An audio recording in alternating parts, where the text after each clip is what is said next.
I think we tend not to think big. We tend, you're right, to feel like we need to stay in our lane. And the world needs our voices. Human medicine does, public health does, and they need our perspectives. We need to be brave and have seats at the table in a lot of areas, like sign up for a study section at NIH. Come to the table for policy making. Like there's a million ways in which, if you think about it, you can be involved and make an impact.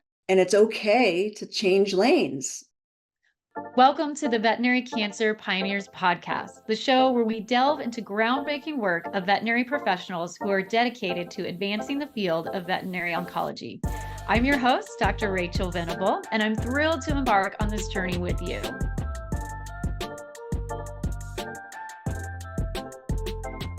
Hello, and welcome to the Veterinary Cancer Pioneers Podcast.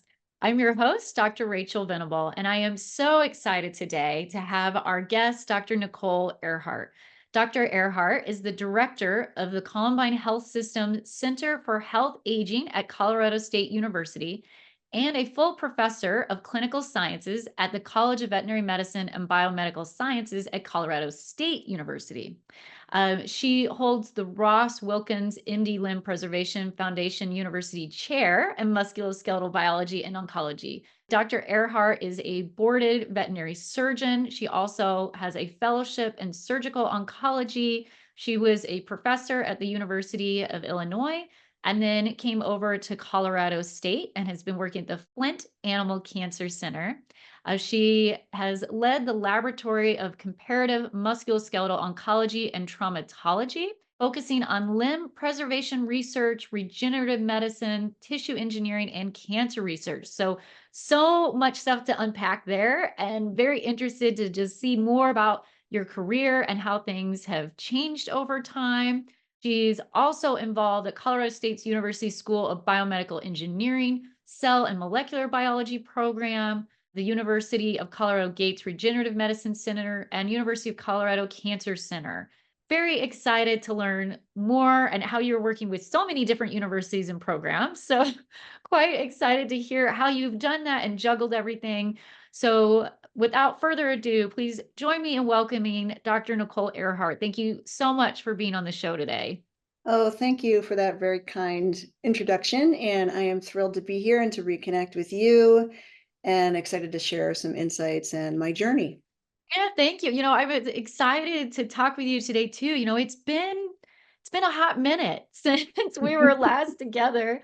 And I knew at Colorado when I was there, you were doing a lot of, I remember you with the musculoskeletal lab, but the aging project and some of those others I'm not really aware about. So can you share with us a bit more about just your background and journey that led you to even being a surgeon? And we can Yeah. kind of then learn more about what you're doing today. Like many of us veterinarians, it's the only thing I've ever wanted to do since the time I can even remember knowing what I wanted to do when I grew up. And then after getting into vet school, a lot of my interests surrounded either emergency medicine or surgery. Part of that's kind of because I like that immediate feedback. To me, that's really satisfying. But as I sort of progressed through my vet school years, surgery became kind of the front runner. Mostly, to me, it was so fascinating and almost wondrous to think that you could, actually open up a living creature, do something inside, and that somehow things will get back to normal and tissues would heal. And it was almost a miraculous thing for me. And I loved every aspect of being able to, hold something in my hands and do something to help it heal. And so that's really where surgery came in. Fast forward to surgery residency. And very early in my residency, I had this really kind of funny experience where I was doing some surgery in an OR, I can't even remember. And Steve Withrow, who most of you on the podcast know, is obviously one of the kind of pioneers in veterinary cancer surgery, comes sort of like stomping in the room. And I knew who he was, but I didn't really know him very well. And he said, Ehrhart, I see that you have a lifeguard license on your CV. And I said, that's right. And he goes, well, I need you to report to this camp for kids with cancer on this day with like a paddle and a sleeping bag. And I was like, oh, okay. Yes, sir. I will be there. I was sort of didn't have any idea what I was getting into. But anyway, so I show up. He'd been involved with this children's summer cancer camp. It's a camp called Sky High Hope Camp. It still exists today. and I'm still very involved today. But it was my first sort of exposure to people with cancer, particularly kids. And at the time in our residency, we were also learning about limb salvage and how animals with osteosarcoma and saving legs, et cetera. And many of the kids at this camp also had osteosarcoma and had amputation or some type of limb spare surgery. And so that was kind of my first inflection point of understanding like how thin the veil is between human and veterinary medicine and how much we have to teach each other this comparative aspect of medicine. And so that was kind of inflection point number one, which was, wow, what if I could do research in this area that would really impact not only our patients that walk on four legs, but our human patients that suffer from the same types of conditions.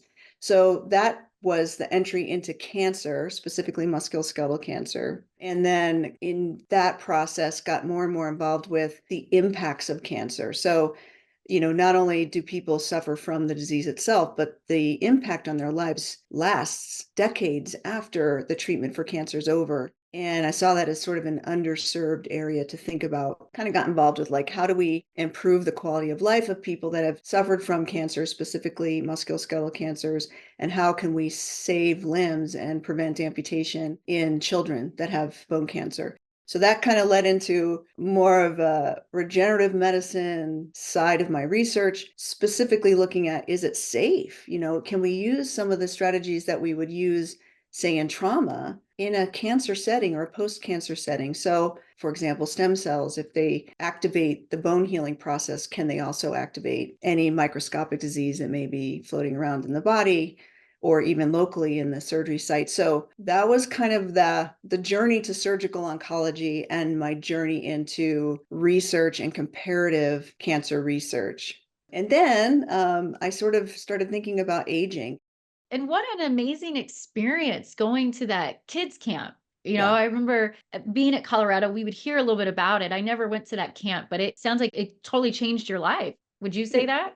Yeah, it did totally change my life because it made me realize the kind of impact that we can have, but also the desperateness of the families. It's going to take all of us working together and the incremental slowness of making inroads into cancer treatment, cancer impacts. And it was the urgency that I felt like, we needed to know something to do something better for these kids. And we needed that yesterday. And so even to this day, which, God, I think it's been 30 years now, I still am a counselor at this camp. And I also have encouraged many of my grad students and trainees to go because I needed them to see, like I wanted them to look into the faces of these families and these kids and understand how important the work that we were doing was and why, it may feel rote looking under a microscope and counting live cells or looking at proliferation assays or whatever in the lab. But this work, this incremental work is something that we have to continue to push forward in order to make an impact. Yeah, so powerful. I love that. And I would like to know more about the aging. So you're the director of the Columbine Health Systems Center for Health Aging. Could you kind of explain what that is and also how you became there? Because I wouldn't like myself as a veterinary oncologist, I wouldn't necessarily think, oh, I'll be the director of Yeah. something like that. So yeah, maybe tell us how it is and how you got there. Thank you for the question because your statement is so common. Like everyone's like, how in the world did this come about? So, first of all, I'll just tell you the Columbine Health Systems Center for Healthy Aging is a catalyst, it's a research catalyst. I report directly to the vice president for research, and it essentially unites research in aging across all of CSU's colleges. So, CSU has 8 different colleges, including the College of Vet Med and Biomedical Science, but like engineering, business, et cetera. And so the kind of work that we do is we facilitate these very transdisciplinary, very disparate teams of researchers to bring their own domains of expertise to the lens of the challenge of aging, whether that's on a population level or on a cellular level. So that is kind of my role as director, is to facilitate these people that really don't even speak the same language. Talking to a business person who's trying to talk to a cellular biologist, that is a very difficult conversation to have, and you have to create sort of a common team science atmosphere to get even, these people to in the same room together. So I love that. I've always sort of had that bent toward creating like out of the box thinking about problems that we are trying to face that I really do believe like the answer to the world's greatest challenges, whether that's climate change or population or whatever, is really best served by intersecting disciplines rather than trying to go at it from this single discipline perspective, which is common. Like that's what academia does very well, is we can drill deeply into our own disciplines, but we fail sometimes to look across disciplines and think about things from a different perspective. So that's the role of the director. But how I kind of became interested in this is, again, a series of inflection points. So I talked a little bit about how I went from thinking about veterinary medicine to comparative medicine in cancer specifically, and the impact that we could have on both human and veterinary cancer patients. So along the journey of my work in my lab, and I became really interested in muscle loss following cancer surgeries and bone loss, I got very interested in muscle-derived stem cells, which were kind of a new thing. This was, probably 20 years ago-ish. And so I did a sabbatic, and I did my sabbatic in 2018 at the STEMIC Philippon Research Center in Vail, Colorado. And during that experience, I was really there to learn more about muscle-derived stem cells because the researcher that kind of pioneered a lot of that work was there. But I had an opportunity to work with master athletes.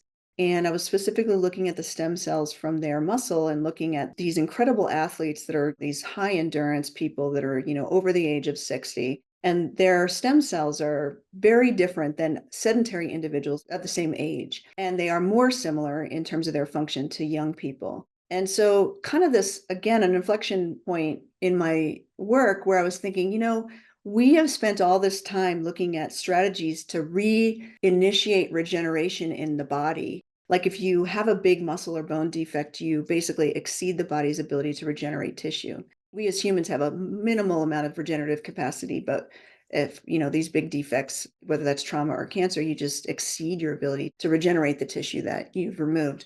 And I started thinking about what if the strategies that we've used for these acute defects, i.e. cancer surgery, trauma, etc., what if we could apply that in the same way, but to aging? Because the same thing happens when we age. We begin to exceed our regenerative capacity. Our stem cell population decreases, its robustness and ability to respond to injury is diminished. And can we actually restart that or rejuvenate that in over a chronic period of time rather than an acute setting?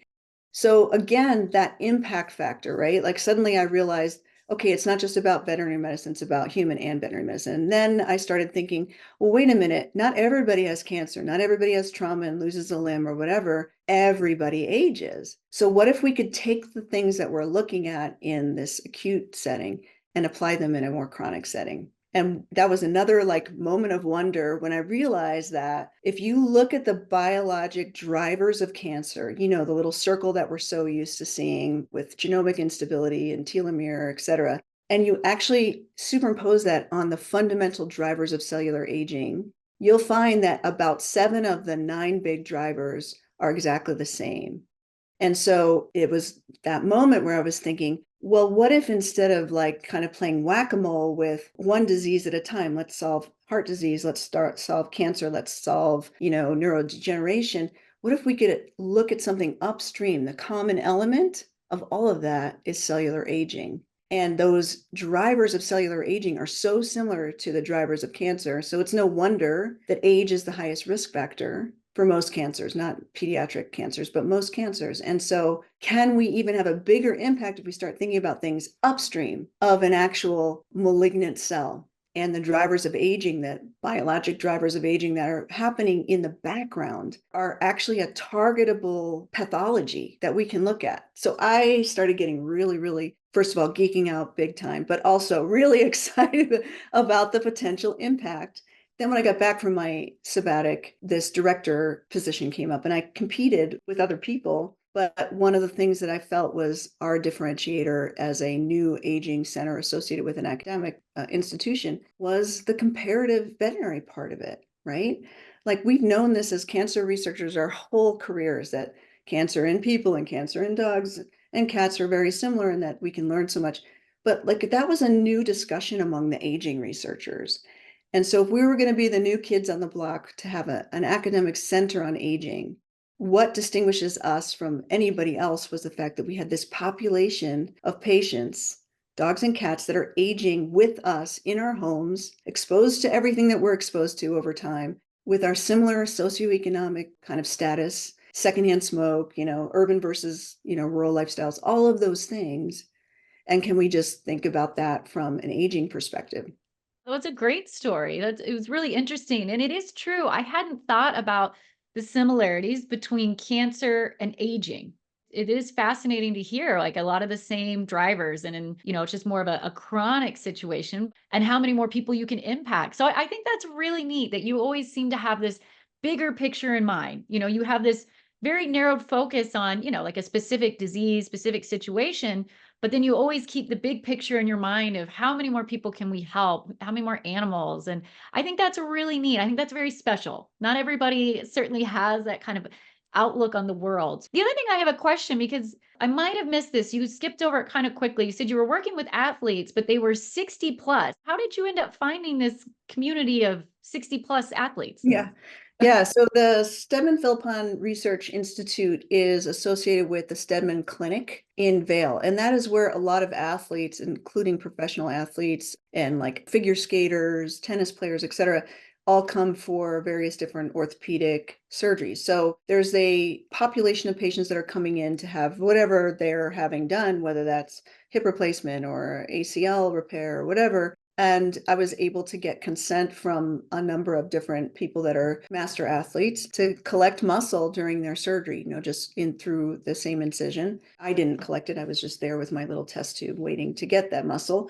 And then, there's a similar cohort of people that come to that clinic that are not active. They're over the age of 60 and maybe a little bit more typical of the population of that age, maybe more broadly. And then there are young people coming. So I had the opportunity to collect muscle from all those different cohorts and compare their stem cell robustness numbers. And I was actually also very interested in extracellular vesicles, which is part of the work that I do now, and looking at, what was the regenerative capacity of the cells and their secretome relative to one another.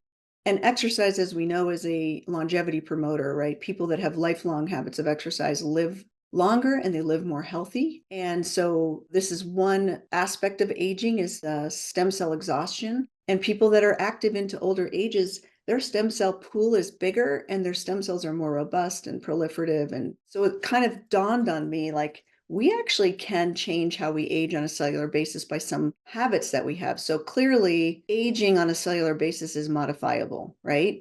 Because I would look at it through the microscope, I could see like exercise was a modifying intervention. But now that we understand the fundamental drivers of aging, all of a sudden we have a much bigger opportunity for targeting those. And so just like in cancer therapy, where we're thinking of, what is driving cancer, both molecularly as well as like in the tumor microenvironment, et cetera, those are targets, right? So similarly, the things that we understand fundamentally drive aging are also targetable. So those two things are so connected. And so honestly, like approaching aging is a cancer treatment or a cancer prevention. You know what I mean? So there's this very tight interweaving story between the two fields. Put somebody like me in the picture that has a big interest in looking at things from different perspectives across different disciplinary domains. And that's kind of what ignited the interest is like, oh my God, I could see how this could hugely impact not just cancer, but many diseases of aging. And then veterinary medicine, like one of the best things about this career, don't you think, is like we can reinvent ourselves. This career has been so good to me in so many ways because I've been able to think about things I don't know that many other professions allow and then also pursue, I mean, I've been so lucky. You're right. I think sometimes people get stuck thinking, oh, I can only be a clinician, but there's so many options. And I think in veterinary medicine, because we work with different species and we have to be flexible and do things, I think it is something where we're maybe a bit more apt to have more of that change in perspective or change in, well, now I kind of want to go this way, right? Like kind of work around. And how would you say, even for you, how you kind of got to your different roles, or maybe better way to say it is people that are younger in the profession, what would you say to them? Like if they think, I don't know if I want to do clinics all the time, like what Right. is a good way to kind of keep things open or, trying different avenues throughout your career? Yeah, I mean, I think the biggest, maybe most broadly applicable piece of advice would be that don't limit yourself. I mean, I think we're humble people. Veterinarians in general are humble people. Veterinarians that actually gravitating toward cancer work are even more humble people because we lose every day, right? Like we get beat by this horrible disease every day, and yet we still get up and we go to work and we put our days in and we do what we can to make a better difference in animal lives. And if you're interested in research, that can be expanded. I think we tend not to think big. We tend, you're right, to feel like we need to stay in our lane.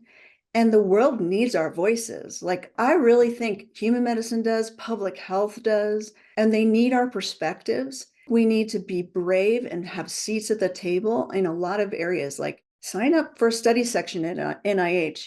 Come to the table for policy making. Like, there's a million ways in which, if you think about it, you can be involved and make an impact. And it's okay to change lanes. That's the problem. We sort of think we have to stay in our lane.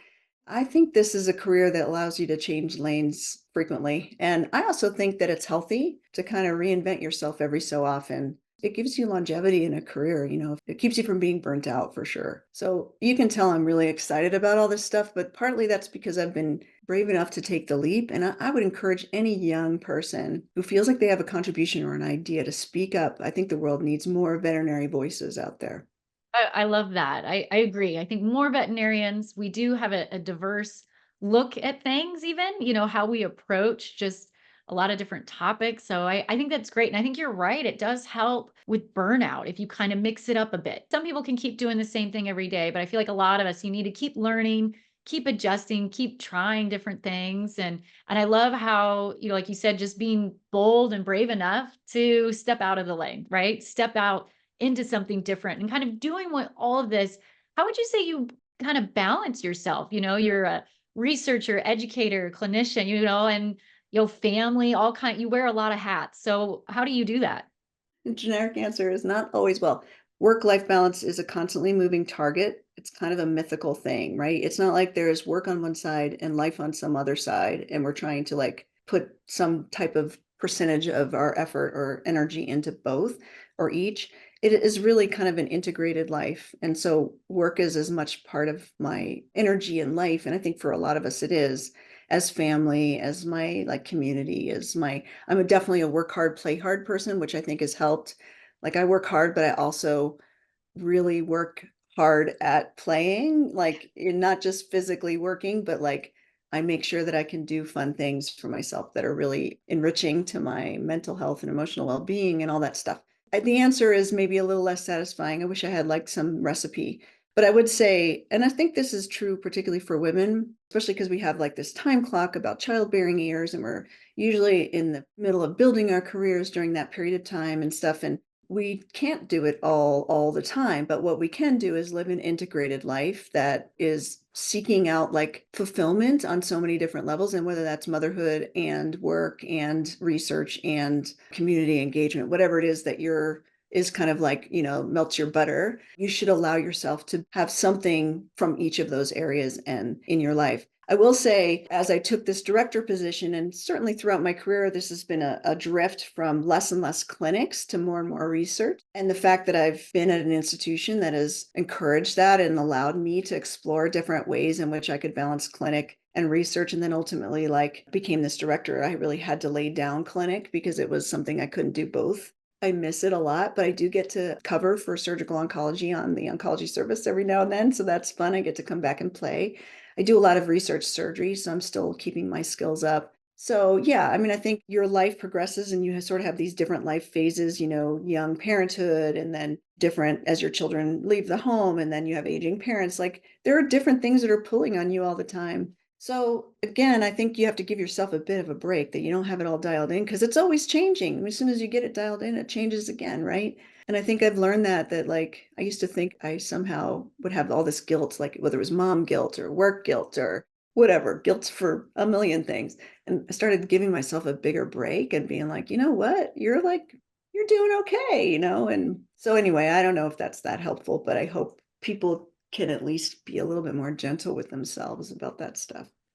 I think that's a very honest answer. I like how you said work-life balance is kind of a myth because it is just for all the reasons you said. There's so much at different aspects of your life where sometimes you have to pour more into your family and sometimes you have to pour more into your work. And but I do like, what you're saying about just have more grace, more patience, be nicer. Just Yes. sometimes I feel like the hardest critic is yourself, Right. like so I like that, just being a little bit more patient, give yourself some room and things. And speaking about patience, I'm guessing you have to use this. How are you, you're involved with at least two universities, right? You're at Colorado State and University of Colorado. How do you manage all of that? That seems like that might require some patience dealing with everybody, or what is that Yeah. like?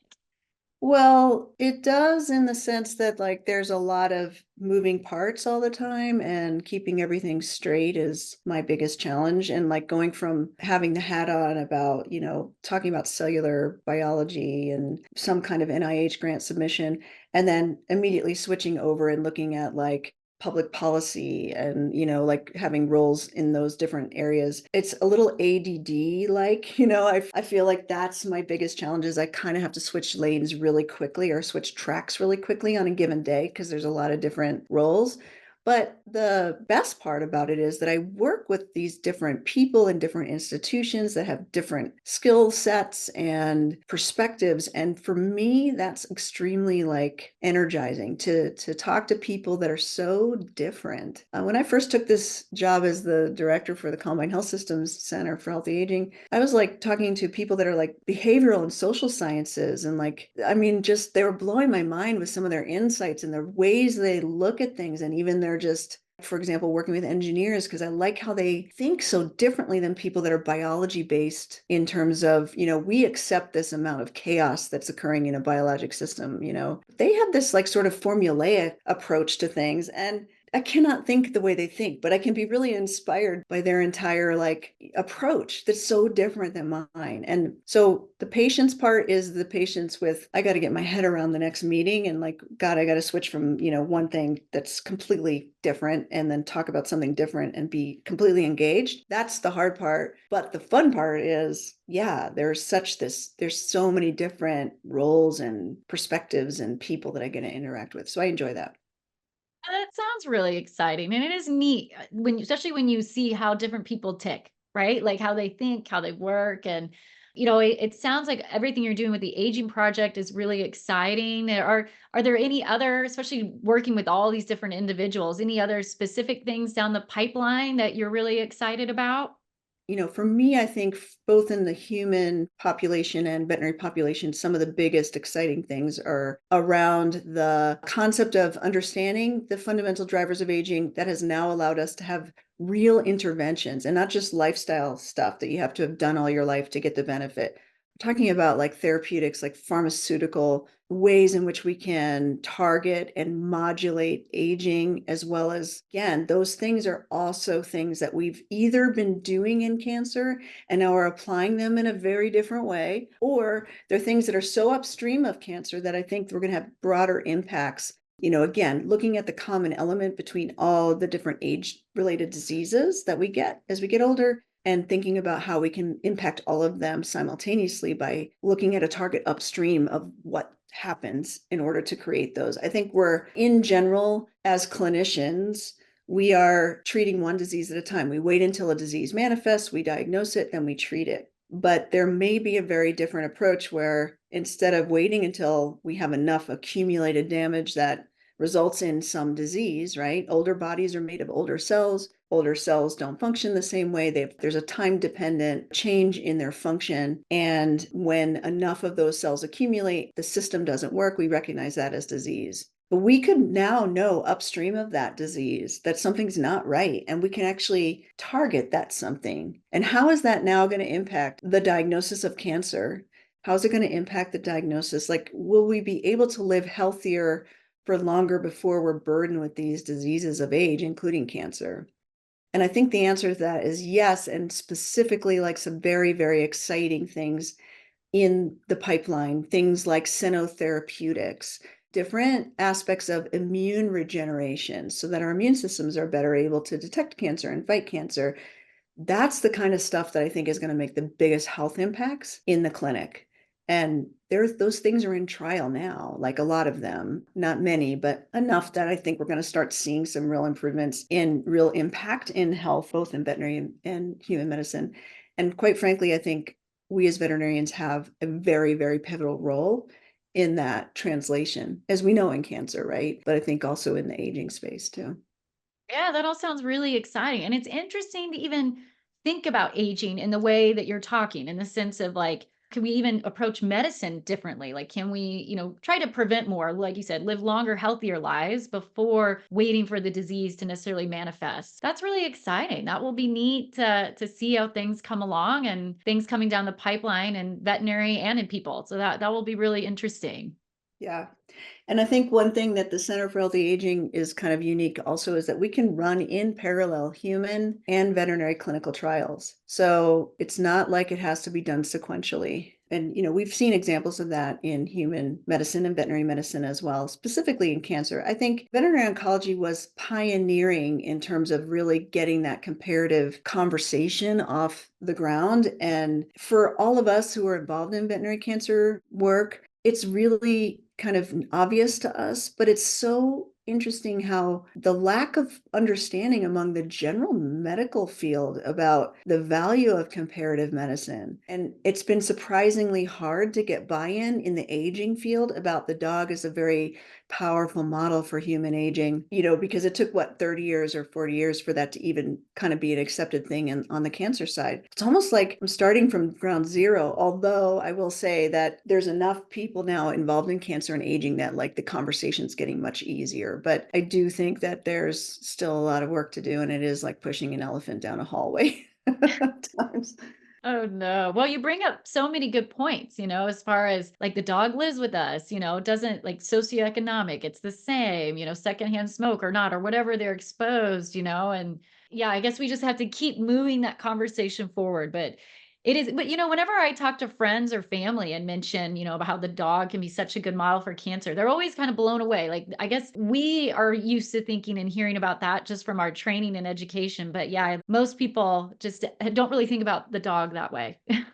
Yeah, and interestingly, like a fair number of oncologists also don't understand that. Like you would think that at Yeah. least within our own discipline, like you would have more, there'd be a wider understanding of that. But, I still come across people that are like, wait, dogs, they get cancer and, there's so much to educating people to really getting buy-in so that you can get the funding, so that you can do the research. I mean, it's a lot. And I mean, the veterinary cancer field has done absolutely worlds of work to even get that conversation going. So I'm very proud to have come from that place and proud of the work that's ongoing with all of the people listening to the podcast here, yourself, everyone. I'm really proud of that. And I think the rings of impact spanning circle is happening as a result of all this past 30 years of work that's happened in veterinary cancer, in veterinary oncology. So I want to say thank you because it's making the conversation easier. It's not easy yet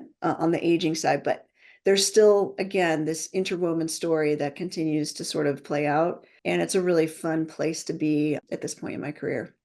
It sounds very exciting. I'm certainly looking forward to seeing more and more of what you guys are discovering and how that ends up changing how we practice medicine. And I agree, the conversations come a long ways from 30 plus years ago of really getting oncology off the ground. It is exciting where we are today. So much different than even when I was in vet school. Things are just really advancing, which is really exciting. Hope we can keep moving that needle and getting more technology, more advancements to hopefully do better diagnosing, treating, all those things with cancer and just disease in general, like you're saying, aging, something that everybody shares. So that Yeah. is really exciting. And as we're starting to kind of wrap up the podcast, one question I always ask everybody is, if you can suggest somebody that would be a good fit for the podcast.